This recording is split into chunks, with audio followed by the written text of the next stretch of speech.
प्यारे बच्चों, आज हम लोग केमिस्ट्री के उन दो शब्दों का अध्ययन करेंगे जो केमिस्ट्री में सबसे अधिक बार पूछे गए हैं, यानी सबसे अधिक बार इनकी चर्चा होती है। वह शब्द हैं टालिन अभिकर्मक और फेलिंग विलियन। लगभग हर चैप्टर में इन शब्दों का उपयोग किया गया है।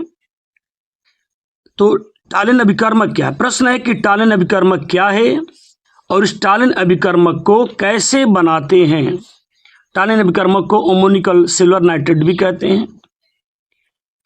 तो टालिन अभिकर्मक क्या है, पहले यह देखें। तो अमोनियामय यानी अमोनिया युक्त, अमोनियामय यानी अमोनिया युक्त सिल्वर नाइट्रेट विलयन, सिल्वर नाइट्रेट विलयन जानते ही हम, AgNO3।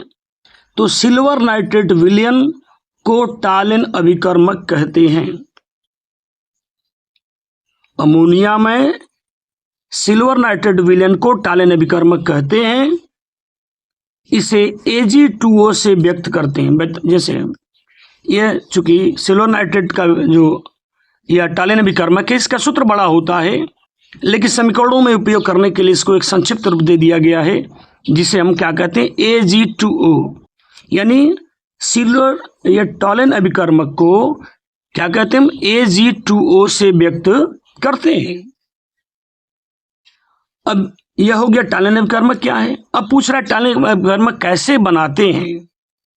तो कैसे बनाएंगे?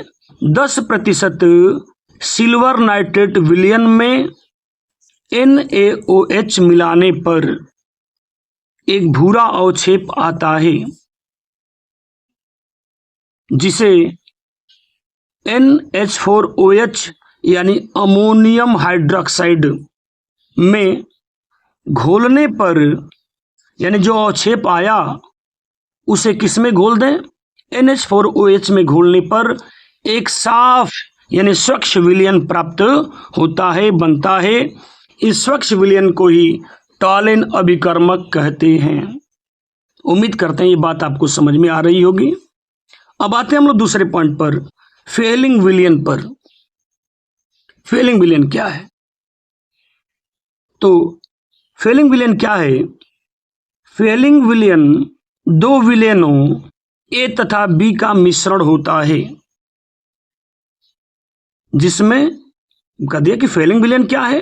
तो फेलिंग विलयन दो विलयनों A तथा B का मिश्रण होता है, जिसमें A क्या है, शब्दों पर थोड़ा ध्यान देंगे।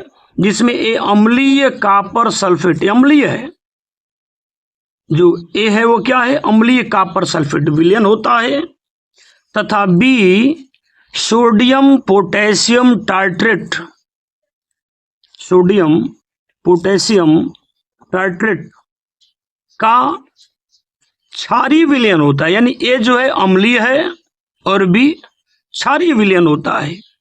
यानी इस अम्लीय और क्षारीय विलयन का मिश्रण जो है, यही फेलिंग विलयन कहा जाता है। फेलिंग विलयन को, जैसा कि मैंने बताया कि टालिन अभिकर्मक का भी बड़ा सूत्र होता है, लेकिन अभिक्रियाओं में प्रयोग करने के लिए इसको संक्षिप्त रूप में Ag2O कहा जाता है। ऐसे फेलिंग विलयन का भी सूत्र बड़ा होता है, लेकिन इसे संक्षिप्त रूप में CuO से व्यक्त किया जाता है। उम्मीद करते हैं कि ये दोनों परिभाषाएं आपको समझ में आ रही होंगी। ये बार बार जब भी किसी यौगिक की बात करते हैं, किसी यौगिक का अध्ययन करते हैं, तो बार बार पूछते हैं कि टालिन अभिकर्मक के साथ इसकी कैसी क्रिया होगी, फेलिंग विलयन के साथ इसकी कैसी क्रिया होगी। उम्मीद करते हैं ये सारी चीज़ें आपको समझ में आ रही होंगी। और वीडियो को लाइक और सब्सक्राइब जरूर कर दिया करें अगर आपको वीडियो पसंद आती है तो।